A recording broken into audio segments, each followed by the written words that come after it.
on, I believe that they were work events. They were part of my job, and that view appears to be substantiated by the fact that I wasn't fined for those events.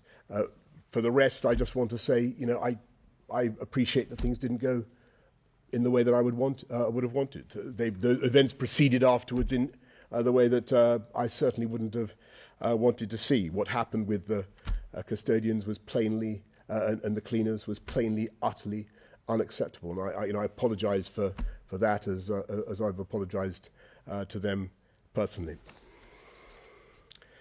Harry Cole, the Sun. Thank you, Prime Minister. On that point, sick was left in corridors, wiring up the walls, left for cleaners to clean up. Staff who work for you were rude to security members in this building. What steps are you taking beyond asking them to say sorry? And is there a place in your administration for that sort of behaviour? And if I may, you were rather coy in the House of Commons earlier when asked directly by one of your MPs if you ever asked Sue Gray not to publish her report subsequent to the police investigation. Do you want to clear that up now? Did you infer at any point to Sue Gray that publication might not be necessary? No. So look, on that, it's impossible for the terms of reference make it absolutely clear that Sue has got to publish a report, and I think it's entirely right that she has, and I think that the what she's published is, you couldn't. I don't think anybody could reasonably say, look, reading that report, that an awful lot has been swept under the carpet. To be absolutely frank with you, but I would just say on the behaviour of staff and the alleged rudeness. It is. I don't know who is specifically is guilty of that. So in the course of my apologies today, I began to make some inquiries, and I will of course continue them. And as I said earlier on, if people have been, I think it's utterly intolerable for people to be rude to hard-working staff, and at the very least that they should apologise. But I don't yet have the names of those who are responsible. Matt Fry, Channel 4. Prime Minister, we are sitting, or standing in your case, in the place that flouted the rules that were made here more than any other institution in the country. You yourself have made history by becoming the first Prime Minister to break the law while in office. Now, you talk about other people who've insulted staff and so on, but I want to know what you think your own personal failings were in creating the culture that allowed this to happen. I think, Matt, the best thing I can invite you to do is look very carefully at what Sue has said, and if you read her report and you look at the detail in which she describes, you talk about me, my own participation in the events, what I did, how long I was there, and so on. I think you get a pretty fair picture of what took place. That does not mean that I don't accept responsibility for the totality of what happened. And yes, I bitterly regret it. And that's why we've taken steps since the interim report, in particular, to drive a lot of change in Number 10 and the way Number 10 works, and to ensure that there are much clearer lines of command, and everybody understands, the difference between being engaged in work and in socialising. And I think that is the crucial thing. Jason Groves, Daily Mail. Thanks. Your principal private secretary appears to have been organising parties against advice. He seems to have been boasting about it, about getting away with it. Why didn't you stop him? And more broadly, is anyone in Whitehall government going to face any sort of disciplinary process as a result of this sorry saga? Yes. So first of all, Jason, I don't want to comment on individuals who are named in the report. I don't think it's right for politicians to talk about officials in that way, any official. What I can say is that I think that we've all No, so I want to be clear. I didn't know that. For instance, a lot of the stuff that I saw in the report this morning, was news to me. But I think it's important. Let me put it this way: I think it's important that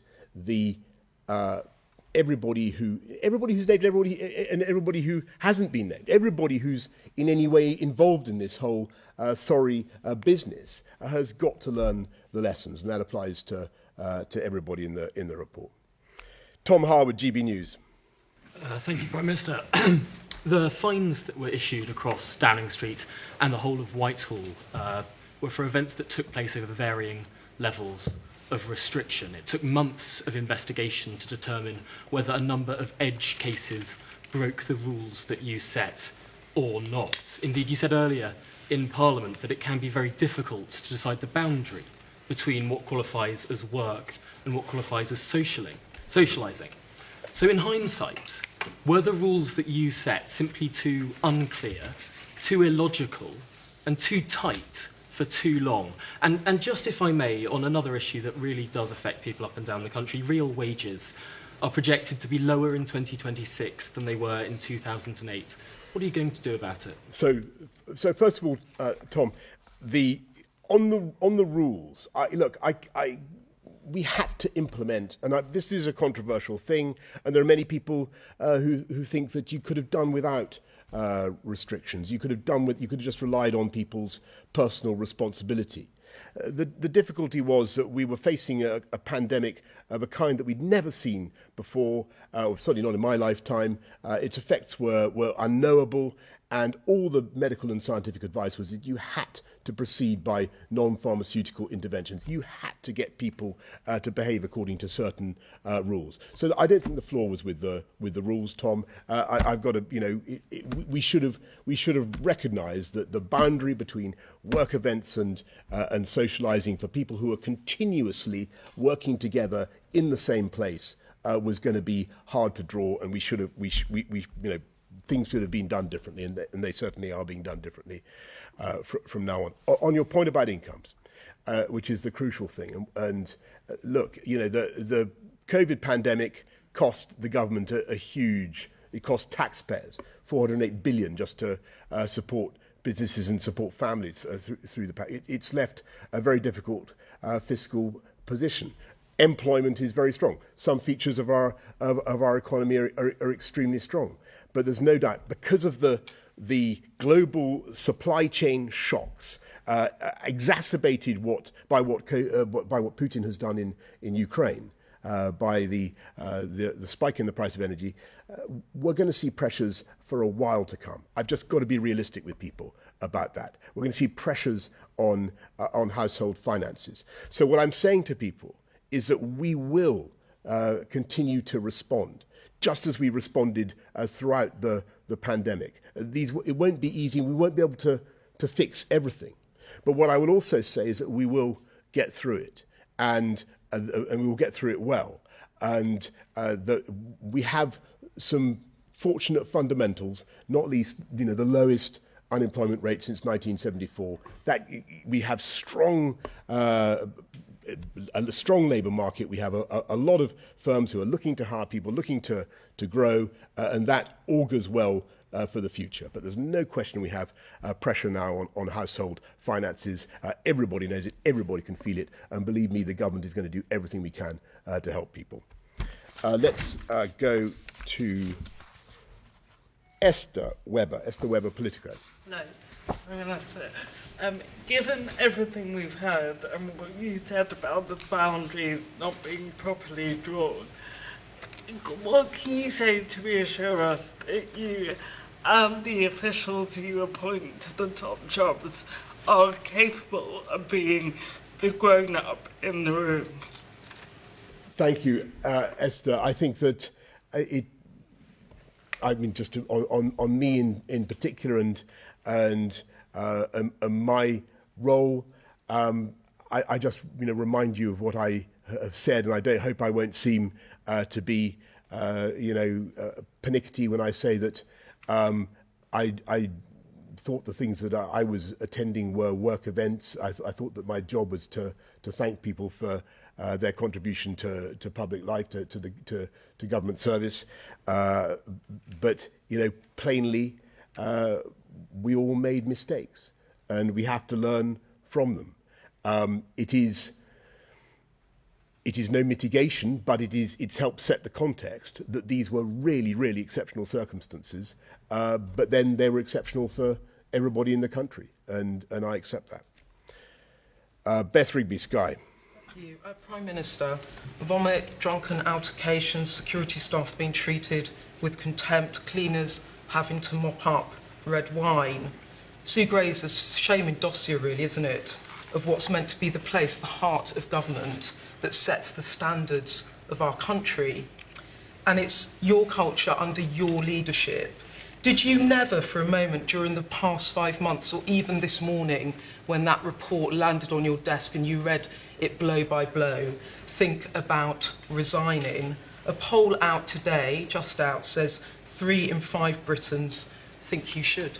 Yes, look, and Beth, of course I understand why people are indignant and why people have been angry at what took place. All I can say is that I really think that given everything that is going on right now, it's my job to get on and serve the people of this country, not just to get us through the biggest war in Europe for 70 years, but a huge spike in the cost of living, and to deliver our manifesto commitments on which I was elected with a large majority. I hear you, I understand you, but I really feel it's my job to get on. Was there any point you thought about it, though? Because during any of it, did you ever think this? Why are only you allowed to come back, Beth? It shows you have some special position. Okay, forgive me. Well, look, I mean, I just repeat my point. I think that I overwhelmingly feel it is my job to get on and deliver, and no matter how bitter and painful the conclusions of this may be, and they are, and no matter how humbling they are, I've got to keep moving forward, and the government's got to keep moving, and we are. And you know, just this week we're getting on with things that, again, delivering on things that have been left undone for a very long time, trying to fix the legacy issues in Northern Ireland. Incredibly difficult thing to do. Government for decades have shirked it, but we're getting on and doing it. And I was pleased to see that. At least Peter Mandelson is supporting what we're doing, even if the current opposition is not. We will get on and continue to do the tough things. Jess Elgott, The Guardian. Prime Minister, people in this room told us that there were no parties. People from your press office told us there were no parties. And we now know that parties took place in the press office. Were those people told to lie to us? Yeah. And do you concede now that they did lie? Well, Jess, I don't know exactly what they told you, but my having talked to people in this building about what happened and what was said, it's my strong impression that they genuinely believed that what they were doing was working, and they were working around the clock, and they did not think that what they were doing was in conflict with the rules. That's what they told me, and so I certainly don't think that they set out to deceive you about that. But plainly, if you look at what Sue has found, and if you look at what the Met have found, that simply wasn't right, and we've got to accept it, and we've got to recognise that mistakes were made, and we've got to I've made a lot of changes already, and we'll continue to make changes. But I think the best thing I can do is continue to repeat the apologies that I've given, but also to stress that I think we just have to try, if we possibly can, to continue with the people's priorities, and we certainly can, and we will. And on that point, Paul Brand, ITV. Prime Minister. Prime Minister, you said so far this afternoon that some of this rule breaking was news to you. You told MPs, you told us all categorically that no rules were broken, but this is your home. You saw what was going on, you participated in what was going on, you made the rules as Prime Minister, so it does beg the question, are you a liar? Well, Paul, I think you've no, but look at the what I said to Parliament, and look at what Sue has said about what took place and about my role in it. I just to get back to what I said, I think in the first answer. Okay, I was in the cabinet room for a short period, standing up at my desk on June the 19th, 2020, and some people came in to congratulate me on my birthday. Now, there weren't very many of them. It didn't occur to me then that this was a breach of the rules. I'm going to be absolutely frank with you. It didn't occur to me. It really didn't. And I think, that's just the way it was. Similarly, when I was speaking to colleagues about the departure of another SPAD or a government advisor or an official, it didn't occur to me that this was anything except what it was my duty to do as Prime Minister during a pandemic. And that's why I did it. And that's why I spoke as I did in the House of Commons. And yes, as Sue has found, and as everybody can see, and as the evidence has shown, after I had been there, things did not go well. And you haven't heard anything like music or partying? No. There's a let's be absolutely clear. This is a very, very big place. There are if you take number 10 and the cabinet office together, there are hundreds of rooms. My impression was that I was personally at work events. But look, that doesn't absolve me of responsibility for what happened in this place.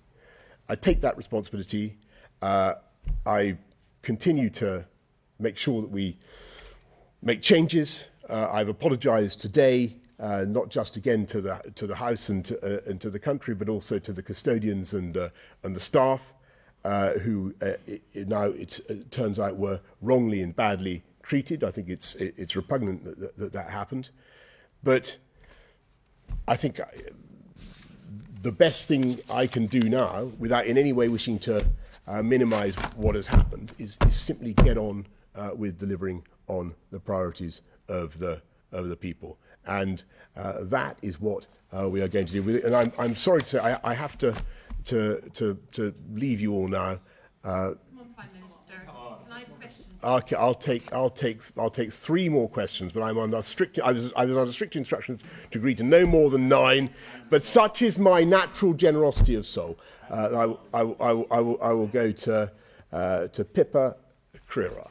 From the Mirror. Prime Minister, you say that Sue Gray, that no individual gathering was swept under the carpet by Sue Gray, but there was one very striking omission, which was the gathering in your flat on November 13th, 2020, which she started investigating, and then says in her report that she paused when the police started looking at it, and then concluded, after the police closed their investigation, that she wasn't going to carry on that investigation. So in the absence of any other explanation, what were you, your wife, and 5 aides doing for several hours with alcohol and snacks in your flat that evening? Yeah. Specifically, did you or any of your senior political team see her report before this morning and either have any role in editing it or requesting the removal of any facts about gatherings in Downing Street? No, the first I saw the report and read it in its entirety was at and to the best of my knowledge, the first time any saw it was at when we got it at 10 o'clock. I think shortly after 10 o'clock this morning. And when I said earlier on, somebody said there were things in it that were news to me. What I meant by that, there was evidence and details that I simply hadn't heard before, and maybe they'd have been published before, but I simply hadn't heard them. So on the Downing Street flat, what Sue says in her previous interim report is the flat has a dual use. Historically, Prime Ministers have used it for meetings. The event in question was a work meeting, and that was what the Metropolitan Police did investigate it, and that was certainly the outcome of their investigation. Andrew. Andrew Marr from LBC. It's absolutely blatantly obvious from Sue Gray's report that the staff involved knew they were breaking the rules. They talked about going out by back entrances, avoiding the cameras, and so on. You told us, you told the House of Commons, you told the British people again and again that no rules were broken. When those stories started to come out about the parties, did it never occur to you to ask around and find out what had happened? Yes, of course, and that's when I instituted the inquiry. Who's next? Did you start lighting? Well, look, I mean, I'm not. Ben. Prime Minister, I know you don't want to get into specific people, but the report does clearly lay out a lot of evidence about Martin Reynolds, who ran your private office. He invited everyone to the Bring Your Own Booze party. He said he thought they got away with it. He is still in your government. He's in the Foreign Office, and reportedly he's being sent on an ambassadorial post. Can you explain to the public why you're keeping him in post? Look, I really am not going to get into the business of identifying any particular official over any other, or political appointee, or anybody in this whole affair. I think it's right. So in the pictures that Sue Gray has put out, I think it's entirely right that I should be the one who is not pixelated. I'm the person at the top. I'm making the changes. I instituted an inquiry. I don't think anybody, just to repeat my point, I don't think anybody could fairly say that what Sue Gray has done is to cover things up or put things under the carpet. It is a very thorough and extensive piece of work. It covers all sorts of events. What we need to do now is learn from what happened, and I'm not saying I minimise what has happened, but we have a huge amount of business that the government is getting on with right now, mainly to do with the cost of living, mainly to do with the economy, and we really need to focus on that. And with that, I'm afraid, having given three more answers than was promised, I'm going to love you and leave you. Thank you.